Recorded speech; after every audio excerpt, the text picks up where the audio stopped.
YCP వాళ్ళు ఎప్పుడో కొనేసుకునేవారు. Hi friends, TDP Janasena పొత్తులో భాగంగా జనసేన 24 సీట్లలో మాత్రమే పోటీ చేస్తుందని పవన్ కళ్యాణ్ చెప్పిన తర్వాత చాలామంది అభిమానులు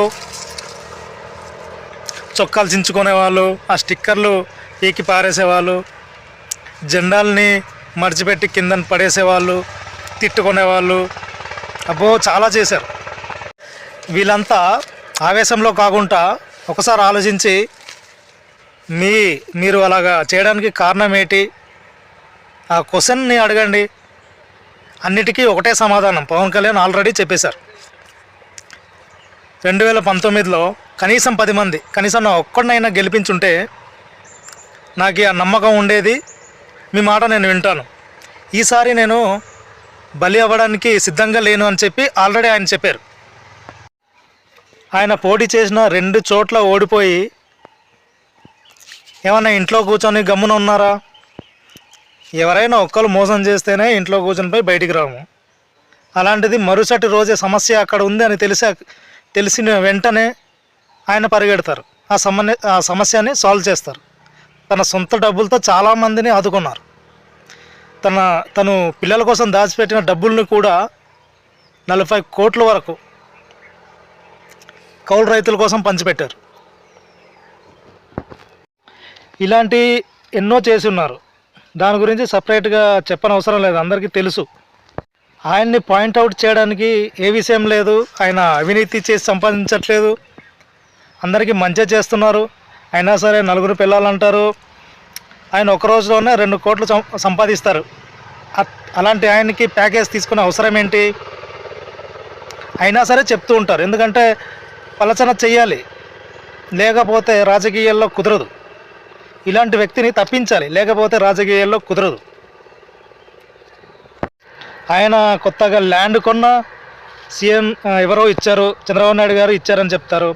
ఆయన బళ్ళు కొన్న ప్యాకేజ్ తీసుకున్నాడని చెప్తాడు. ఆ కొన్న బళ్ళు ఆయన ఒక్కరోజు సంపాదన కూడా కాదు. అయినా సరే అలాగ అంటూనే ఉంటారు. అంటే కొందరికి అసూయ, ఈయనట్రా బాబు ఇంత పవర్ఫుల్గా ఉన్నారు, ఇంత ఖచ్చితంగా ఉన్నారు, ఇంత నిజాయితీగా ఉన్నారు, మనసులో ఏమనుకున్నా కూడా డైరెక్ట్గా జనాలకు చెప్పేస్తున్నారు అనుకుంటున్నారు. ఇలాంటి వ్యక్తిని ఓడించడానికి ఎన్ని వ్యూహాలైనా రచించడానికి సిద్ధంగా ఉన్నారు, ఎంత డబ్బులైనా ఖర్చు పెట్టడానికి సిద్ధంగా ఉన్నారు. ఫర్ ఎగ్జాంపుల్, అసెంబ్లీలో ఏదైనా ఒక బిల్లు పాస్ అయిందనుకోండి, అది రాజకీయ నాయకులకి ఎంతో కొంత లబ్ధి చేకూరుస్తుంది, ఎంతో కొంత సపోర్ట్గా ఉంటుంది అని అనుకుంటే ఏ రాజకీయ నాయకుడు దాన్ని వ్యతిరేకించరు. ఏదో ఒక టైంలో మనకు హెల్ప్ అవుతుందిలే ఈ బిల్లు పాస్ అవని అనుకుంటారు. కానీ అసెంబ్లీలో పవన్ కళ్యాణ్ గారు ఉంటే మాత్రం దాన్ని ఖచ్చితంగా అడ్డుకుంటారు. డైరెక్ట్గా ఇలా జరుగుతుంది అని ప్రజల్లోకి వెళ్ళి చెప్పగలుగుతారు. అందుకనే పవన్ కళ్యాణ్ అసెంబ్లీలో కూడా ఎంటర్ అవ్వకూడదని చెప్పి ఆయన మీద పోటీలో దించడానికి రకరకాల వ్యూహాలు వేస్తున్నారు. ఎంత డబ్బులైనా ఖర్చు పెట్టడానికి సిద్ధంగా ఉంటున్నారు. ఏ రాజకీయ నాయకుడైనా మేము వచ్చిన తర్వాత అది చేస్తాం, మేము వచ్చిన తర్వాత ఇది చేస్తాం, ఈ సమస్యలు ముందు వింటారు, కానీ మేము వచ్చిన తర్వాత చేస్తామనే చెప్తారు.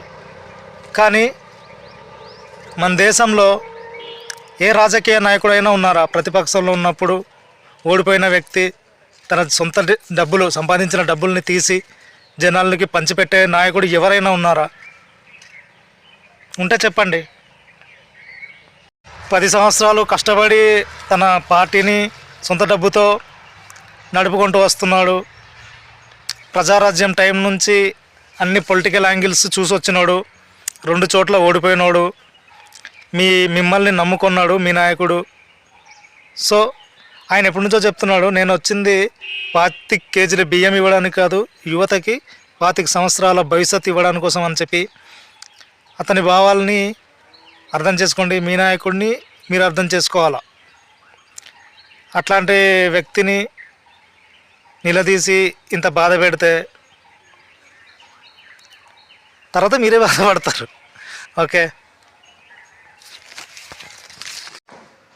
అతను నిజంగా అమ్ముకుపోయే వ్యక్తి అయితే వైసీపీ వాళ్ళు ఎప్పుడో కొనేసుకునేవాళ్ళు.